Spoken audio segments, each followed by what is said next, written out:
Teman-teman kita yang kuliah di Mesir tentu pernah berkunjung ke kota tua Alexandria. Kota tua Alexandria itu kota tua yang dulu pernah menjadi pengaruh pos Yunani istilahnya. Jadi setelah Yunani berjaya, itu orang-orangnya dicari, dibunuh oleh raja di sana. Sisalah murid-muridnya lari ke banyak wilayah. Ada ke Yordan, ada ke Harran, ada ke Turki, ada ke Mesir, khususnya Alexandria. Maka di sana ada peradaban Yunani, padahal itu bukan wilayah Yunani. Nah, inilah lucunya.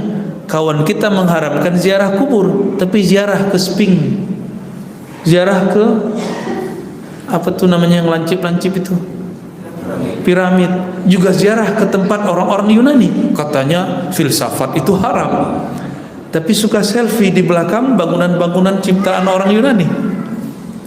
Ya, kita heran juga apa sebenarnya yang terjadi pada dia. Ya, mungkin supaya nanti kalau pulang kampung ditanya, kamu pernah ke sana nggak? Atau pernah ke sana nggak? Kira-kira begitu ya. Tapi kalau foto di belakang kuburan nggak berani dia. Ya, takut nanti diruqyah sama Cang Nandar ya. Cang Nandar lagi. Imam Ibn Athaillah sekan dari muda, dia punya ayah, dia punya kakek. Kakeknya ini anti tasawuf dan mengkritik murid Abul Hasan Asy-Syadzili, Imam Syadzili, Thariqah Syadziliyah, Ahlus Sunnah wal Jamaah. Jadi ajaran Imam Ghazali, Imam Asy'ari, beliau mazhabnya Maliki, dipadukan dalam thariqat beliau namanya Thariqah Asy-Syadziliyah. Itu nanti yang turun jadi Ma'surat Hasan Al-Banna. Pagi sore, benar gak? Itu zikir beliau tadinya, sudah diramu. Versi Al-Hasan Al-Banna. Cuma sekarang orang baca Ma'surat nggak tahu kalau itu sumbernya dari Thariqat Hasafiyah, cabang dari Thariqat Imam Abul Hasan Syadzili. Maka mohon maaf, saya heran hari ini kawan-kawan pengamal Ma'surat malah anti Thariqat Syadziliyah. Berarti dia beramal pun dia tidak tahu apa yang diamalkan. Zikirnya tidak bersanad dan berijazah, ruqyahnya tidak bersanad dan bermusalsal. Kita sebutkan hal yang dia tidak tahu, dia kira kita membuat hal-hal baru. Kan begitu. Imam Ibn Athaillah Sekandari punya kakek itu membid'ahkan, menyesatkan murid Abul Hasan Syadzili, namanya Abul Abbas Al-Murisi atau Mursi. Abul Abbas ini ketika dilaporkan, Tuan Guru Sidi Syekh kaffaraka fulan, si fulan mengkafirkanmu, si fulan menyesatkanmu, dia diam aja. Oh gitu, ya biarin aja. Nih coba lihat ahli kolbu sama ahli akal, beda cara berpikirnya, akhlaknya beda. Orang sok pinter sama orang pinter beneran beda.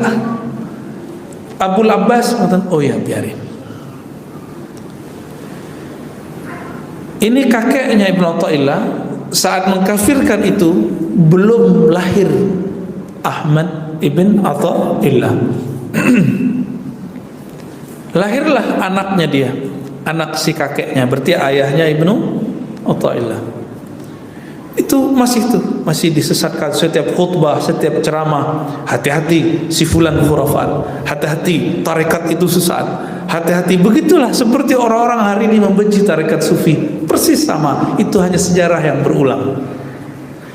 Kalau ahli sufinya benar, tarekatnya sahih bersanad kepada Rasulullah, pasti dia mengatakan biarin aja, nggak apa-apa. Pasti begitu. Tapi kalau dia agak mudah dikit, mungkin dia agak mencak-mencak juga ya, agak ngamuk-ngamuk juga mungkin ngajak debat. Ya nggak apa-apa juga, harus ada juga yang ngajak debat. Tapi yang ahli qalbu ini diam aja, karena dia membaca tanda-tanda dari Allah. Ada tanda-tanda. Wa min ayatillah, itu banyak ayat-ayat Allah, itu banyak. Lalu kemudian anaknya ini dewasa, menikah, lahirlah Ibnu Athaillah. Sampai anak ini remaja, dikader oleh kakeknya, oleh ayahnya menjadi seorang ahli mazhab Maliki, ahli akidah Asy'ari. Jadi dulu mereka ini Asy'ariyah. Ulama-ulama Asy'ariyah ini kalau nggak tersentuh akidah tasawuf itu bisa keras juga. Maka coba lihat nanti ahli akidah sifat 20 akan berperang juga dengan sufi. Coba aja lihat nanti. Kalau dia tidak mengerti tarekat sufi. Dan itu sudah terjadi di beberapa wilayah. Contohnya, orang yang juga saya sangat hormati, dua tokoh saya sangat hormati. Pertama, Syekh Abdullah Al-Harari di Libanon. Itu orang ahli sifat 20, ahli hadis, pakar akidah Asy'ariyah. Dia menentang Syekh Nazim Al-Haqqani, Naqsyabandiyah Al-Haqqaniyah, bahkan menyesatkannya, bahkan menganggapnya kafir. Dan fatwa beliau dipakai di Malaysia, di Negeri Sembilan. Ya, saya paham kasusnya kira-kira seperti itu. Sumbernya siapa tadi? Syekh Abdullah Al-Harari. Kronologisnya seperti itu. Jadi ahli kalam ini, ahli akidah ini, kalau nggak tersentuh kolbunya, nanti kerasnya 11-12 sama kawannya Cang Nandar yang salah hidayah itu. Suka debat, suka cari kesalahan orang, jadi juri di mana aja. Merasa ilmu di kitab yang dia baca itulah yang paling benar. Dia lupa Imam Abul Hasan Al-Asy'ari adalah murid Junaid Al-Baghdadi. Murid Junaid Al-Baghdadi menyaksikan kejadian Al-Hallaj. Tahu beliau kasih. Beliau semasa dengan muridnya Imam Junaid yang lain, Imam Shibli, Imam Ruwai, ahli qalbu semua. Maka sifat 20 ini masuk ke ilmu akal, masuk ke ilmu dalil naqli, masuk ke dalil zauqi qalbu, masuk. Karena sudah diramu oleh beliau, diringkas. Sifat Allah kan banyak, biar mudah diringkas jadi 20. Imam Abul Hasan sendiri dulu pernah menjadi Mu'tazilah karena ayah tirinya seorang kiai Mu'tazilah, Abu Ali Al-Jubai. Tahu-tahu ada orang yang sok tahu Imam Abul Hasan Asy'ari dengan pedenya mengatakan Abul Hasan Asy'ari itu berguru kepada Al-Qadhi Abdul Jabbar. Ada yang tahu? Ya? Kalau nggak tahu bilang tidak tahu. Dia berguru bukan kepada Al-Qadhi Abdul Jabbar. Al-Qadhi Abdul Jabbar hidup setelah dia, lahir setelah dia. Masa orang sekarang berguru ke orang yang belum lahir? Katanya nggak mungkin. Kita aja katanya berguru sama orang mati, nggak mungkin. Dia mengatakan Imam Asy'ari berguru kepada orang yang belum lahir, namanya Al-Qadhi Abdul Jabbar. Ya, antum udah mulai connect nih sebagian nih. Siapa orangnya ya? Cari aja ntar videonya ya. Irul tuh tahu tuh.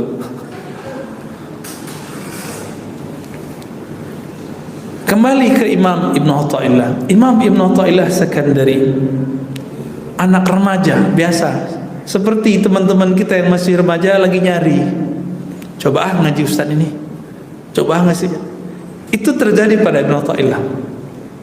Kakeknya mengkafirkan Abul Abbas, murid Imam Abul Hasan Syadili. Setelah mencari, dia sudah hafaz Quran. Dia sudah hafaz, sudah mengerti fikih Maliki. Maka dia penasaran nih, ini kata kakekku orang sesat, tapi kenapa muridnya banyak dan muridnya tenang? Setiap hari ada laporan.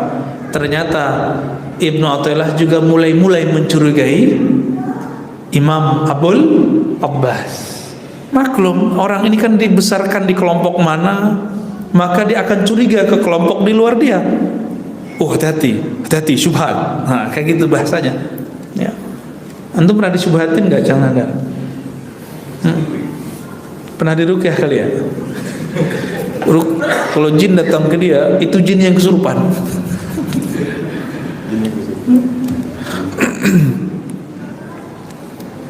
Maka dia penasaran, nyusup, nyamar. Orang kira, dia kira jamaah nggak tahu kalau yang masuk itu Ibnu Athaillah. Sebelum dia datang, Imam Abul Abbas nyolek ke khalifahnya,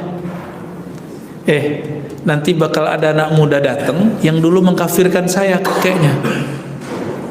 Kalau dia datang, bawa ke zawiyah tempat beliau zikir. Betul, sholat di masjid beliau. Masjid beliau sekarang masih ada Pak di Mesir, Masjid Abul Abbas. Teman-teman di Mesir pasti pernah ziarah ke sana kalau mereka mengerti sejarah Imam Ibnu Athaillah Sekandari, pengarang kitab Al-Hikam. Akhirnya benar nyusup di situ. Orang bilang, "Kamu Ahmad Ibnu Athaillah?" "Nah, Tuan Guru memanggil, pengen bertemu." Diajak ketemu, ngobrol lah. Tapi dari tadi dia masuk, dia memperhatikan apa yang dikafirkan kakek dia. Dia nggak nemu. Semua orang di dalam itu suka senyum, suka zikir, suka Quran, udah gitu aja. Senyum, zikir, Quran. Semuanya amal-amal sunnah. Maka dia bingung, apa yang salah dari Abul Abbas? Abul Abbas seumuran kakeknya. Murid-muridnya nemenin terus khalifahnya ini. Maka terjadilah kalam. Dan dia pulang. Mulailah di situ berkecamuk Imam Ibnu Athaillah. Ternyata dia selama ini salah jalan. Dia pulang, Imam Abul Abbas mengatakan ke murid-muridnya, "Saya akan jadikan anak muda itu menjadi imam dua manhaj zahir, manhaj batin. Imam zahir, imam batin. Pakar ilmu yang zahir, pakar ilmu yang rohani." Begitu kata beliau. Benar. Besok balik lagi, nanya lagi semua pertanyaannya. Apa yang di dalam kitab yang dibaca, semuanya Abul Abbas sudah mengerti. Bahkan yang rumit-rumit dia tidak faham, dijelaskan oleh Abul Abbas. Sehingga dia nganggu tiap hari begitu. Pulang penasaran cari di kitab. Loh, kata Abul Abbas ketemu di kitab. Oh, berarti benar nih, benar. Begitulah terus. Semakin terang benderang hidayah itu di kepalanya, masuk ke kalbunya. Maka dia menyatakan menjadi murid Imam Abul Abbas. Maka dalam waktu yang singkat, karena dia sudah pintar, orang yang pintar sebelum hijrah, setelah hijrah dia akan menjadi orang hebat. Begitulah Rasulullah mengatakan, orang yang mulia sebelum hijrah, setelah hijrah jadi orang mulia. Orang yang sarjanawan sebelum hijrah, setelah hijrah sarjanawan yang akan tambah bersinar. Maka beliau menulis kitab Al-Hikam, sekitar 200-an hikmah, kata-kata, bahasa-bahasa ilahiyah yang masuk ke dalam kalbu, pesan-pesan kalbu. Itu ditulis umurnya masih muda. Tapi kalau orang berguru, mudanya tua. Maka bertanyalah khalifah-khalifah ini, "Wahai Tuan Guru, kenapa engkau memperlakukan orang yang anak cucu dari yang memusuhimu dengan sebaik ini dan mengkadernya dengan sesempurna ini?" Apa jawaban Abul Abbas? "Ketika aku dilempar tuduhan kafir, tuduhan sesat, aku terbayang kisah Nabi dilempar oleh orang Taif.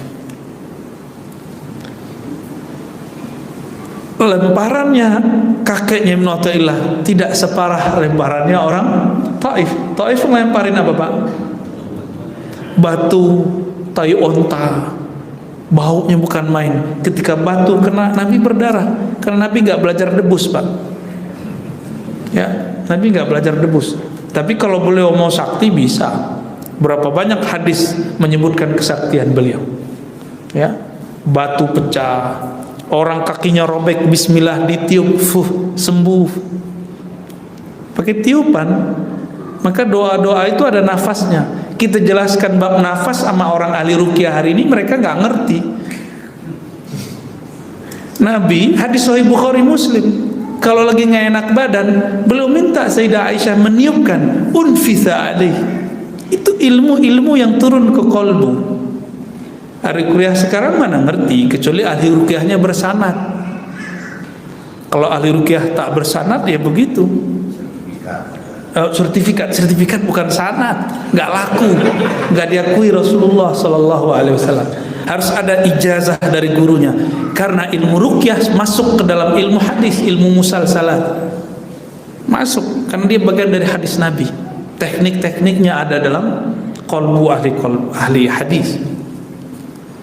Ahli hadis itu sekarang untuk mempertahankan kemurnian ilmu ada metode namanya ijazah. Istilah itu baru muncul setelah ada ahli hadis. Di masa Rasulullah nggak ada istilah ijazah, ya.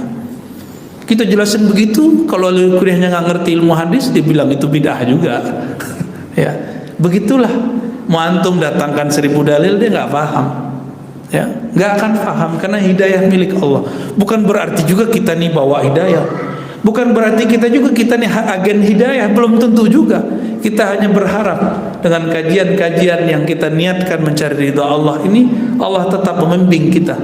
Ihdinas siratal mustaqim. Enggak boleh merasa paling benar, tapi merasa mencari kebenaran kan boleh. Merasa sekarang kita memegang kebenaran, tapi memegang bisa lepas enggak? Bisa. Maka ini yang kita takutkan, jangan sampai lepas. Ibnu Athaillah Sekandari masih muda, kakeknya memusuhi gurunya mengatakan ketika ditanya oleh murid-muridnya, aku ketika dilempar tuduhan-tuduhan sesat, jahil, tidak mengerti, zindik, dari dulu sufi dituduh zindik, Pak, dari dulu. Maka sekarang kalau ada guru-guru kita yang mereka mursyid dikatakan zindik, mereka kalau ngerti sejarah ini nggak akan balas, biarin aja. Seperti Abul Abbas membiarkan itu. Ibnu Arabi itu dituduh kafir, orang yang mengkafirkan dia bacakan zikir la ilaha illallah, dikirimin doa untuk orang itu, karena dia tahu saya nggak kafir, dia aja yang menilai saya kafir. Begitu kata beliau. Di saat aku dilempar tuduhan itu, aku teringat doa Nabi, ya Allah, mereka yang melemparku ini tidak mengerti apa yang aku bawa. Tolong jadikan keturunan generasi setelah mereka menjadi orang yang percaya kepadaku. Doa itu dibaca oleh beliau. Ya Allah, orang ini melemparku tuduhan kufur, tuduhan zindik. Aku malu kepada Rasulullah untuk membalasnya. Kalau Abu Abbas doa kan bisa langsung terjadi, karena beliau sering berdoa dan mustajab. Minta hujan, turun hujan. Orang sakit disembuhkan cukup dengan tiupan, dengan izin Allah sembuh. Bahkan berjalan di atas air, sesekali beliau menunjukkan terbang dengan izin Allah. Tapi beliau tidak mau itu diekspos. Abul Abbas Al-Mursi. Maka beliau mengatakan, ya Rabb, sebagaimana engkau menjadikan keturunan orang-orang Taif beriman kepada Rasulullah, tolong pilihkan keturunan dari orang yang mengkafirkanku ini menjadi muridku nanti, yang mewarisi ilmumu. Mulia gak tuh sufi begitu? Itu baru sufi hakiki. Kalau enggak, sufi suka film. Kalau sufi hakiki begitu, Pak. Kalau begitu sufi sesat gak? Saya tanya. Terus kenapa antum selama ini berpikir sufi sesat?